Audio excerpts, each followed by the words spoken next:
Hi, నేను మీ doctor why Satish Reddy.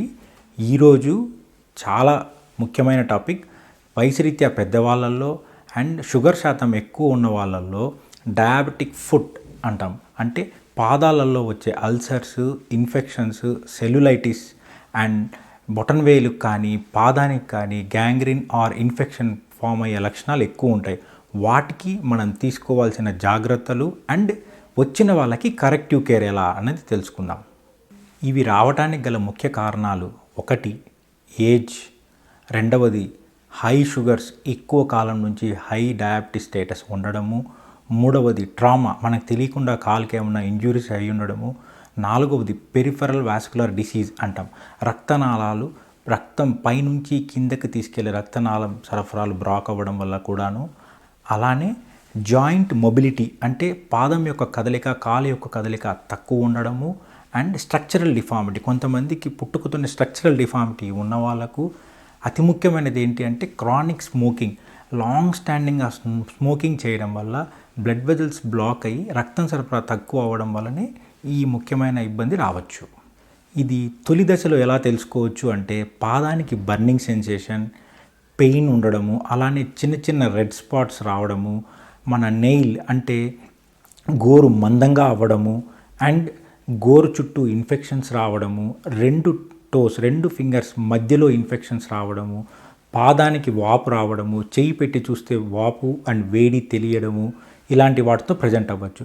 కానీ ఇదే డిలేడ్ అంటే ఎక్కువ రోజుల నుంచి ఈ ప్రాబ్లం ఉండి మనం గమనించకపోతే ఆల్మోస్ట్ పుండు పడిపోవడము, బోన్ వరకు డిఫార్మిటీ ఫామ్ అవ్వడము, బోన్లో కూడా ఇన్ఫెక్షన్ వెళ్ళడము, ఆ కాల్లో నుంచి ఇన్ఫెక్షన్ పైకి స్ప్రెడ్ అయ్యి మోకాల వరకు వచ్చే అవకాశం కూడా షార్ట్ టైంలోనే ఉండొచ్చు. దీనికి మీరు తీసుకోవాల్సిన అతి ముఖ్యమైన జాగ్రత్తలు: ఫస్ట్ ఐడెంటిఫికేషన్, తొలుతగా గుర్తించడం, అండ్ దానికి ఏంటి ముఖ్యమంటే ఇన్స్పెక్షన్, మన పాదాలని కుదిరినంత వరకు మనమే శుభ్రం చేస్తూ చూసుకోవాలి. ఒకవేళ కుదరనప్పుడు మన బంధువులతో, మన ఇంట్లో ఉన్న వాళ్ళతో at least weekly twice or thrice, వారానికి 2-3 సార్లన్నా ఇన్స్పెక్ట్ చేయమని అడగాలి. అండ్ వాష్ యువర్ ఫుట్, ఖచ్చితంగా రెగ్యులర్గా మన మార్నింగ్ ఈవినింగ్ మన పాదాన్ని ఖచ్చితంగా శుభ్రం చేయాలి. వాష్ చేసేటప్పుడు నెయిల్స్ అండ్ టోస్, 2 ఫింగర్స్ మధ్యలో కూడా నీట్గా శుభ్రం చేయాలి. అట్ ద సేమ్ టైం ఆ ఏరియాలన్నీ పూర్తిగా డ్రై అయ్యేలాగా పొడి టవల్తో కానీ పొడి కాటన్ క్లాత్తో కానీ వాష్ చేసి డ్రై అవ్వాలి. And use moisturising lotion. చాలామంది పెద్దవాళ్ళు క్రెబ్ బ్యాండేజెస్ కానీ, నీ సాక్స్లు అని కానీ, నీ బ్యాండేజెస్ అని కానీ వాడుతుంటారు. అండ్ మీ స్కిన్ డ్రై ఉండడం వల్ల రిపీటెడ్గా రాపిడ్ జరిగి ఇన్ఫెక్షన్స్ వచ్చే అవకాశం ఉండొచ్చు. కీప్ యువర్ స్కిన్ వెట్ అంటే మాయిశ్చరైజింగ్ లోషన్ అప్లై చేయాలి పాదం నుంచి మోకాలి వరకు.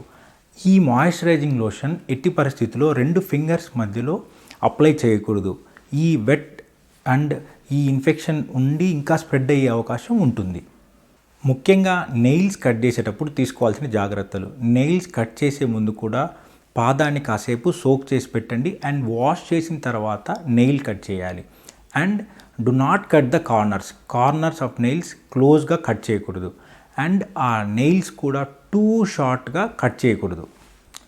మనము ఫుట్వేర్కు అండ్ సాక్స్, వీటికి కూడా చాలా ముఖ్యమైన ఇంపార్టెన్స్ ఉంది. మనం వాడే సాక్స్ని రిపీటెడ్గా వాష్ చేసుకోవాలి అండ్ సన్లైట్ ఎక్స్పోజ్ అయ్యేలాగా డ్రై చేసుకోవాలి. అండ్ మనం వాడే చెప్పులు మన పాదాన్ని కరెక్ట్గా ఫిట్ అవుతుందో లేదో కూడా చెక్ చేసుకోవాలి. రిపీటెడ్గా రాపిడ్ జరగడం వల్ల ఇన్ఫెక్షన్ స్టార్ట్ అయ్యి అలానే పైకి స్ప్రెడ్ అయ్యే అవకాశం కూడా ఉంటుంది. And better to frequently change your footwear also. అనవసరంగా ఏ గాయము లేకుండా, ఏ డాక్టర్ పర్మిషన్ లేకుండా ఎటువంటి యాంటీసెప్టిక్ సొల్యూషన్స్ పాదానికి అప్లై చేయకూడదు. That will damage more. అలానే ఫుట్వేర్ లేకుండా బేర్ ఫుట్ వాకింగ్ చేయకూడదు ఒక ఏజ్ తర్వాత.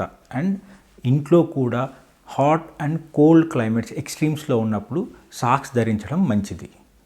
చాలామంది దగ్గర నుంచి విన్నది ఏంటి అంటే, మా ఫ్రెండ్కి ఇలా అయింది, మా బంధువులకి ఇలా అయింది, మా ఇంట్లో పెద్దవాళ్ళకి అలా అయింది అని చెప్తూ ఉంటారు. కాలు కట్ చేశారు, వేళ్ళు కట్ చేశారు, గాయాలు పుండ్లై మానట్లేదు అని చెప్తూ ఉంటారు. కానీ అతి ముఖ్యమైన చిన్న జాగ్రత్తలు ఇప్పుడు మనం డిస్కస్ చేసినట్టు అవి తీసుకోకపోతే డెఫినెట్లీ ఎక్కువ శాతం మంది చాలా అర్లీగా ఈ ఇన్ఫెక్షన్స్లో ల్యాండ్ అవుతారు. అలా ఇన్ఫెక్షన్స్లో ల్యాండ్ అయిన తర్వాత కేర్ తీసుకోవడం చాలా కష్టం. అండ్ ఈ వీడియో ప్రత్యేకించి వయసురీత్యా పెద్దవాళ్ళకి, లాంగ్ స్టాండింగ్గా షుగర్ ఉన్న వాళ్ళకి, ఎక్కువ స్మోకింగ్ చేసే వాళ్ళకి అండ్ ఇంట్లో మనం కేర్ తీసుకునే వాళ్ళకు కూడా ఇది ఉపయోగపడుతుంది. Please like and subscribe my YouTube channel. మీకు ఏ టాపిక్ మీద అయినా కానీ సర్జికల్ రిలేటెడ్గా ఎటువంటి డౌట్స్ ఉన్నా please comment or feel free to contact us. Thank you.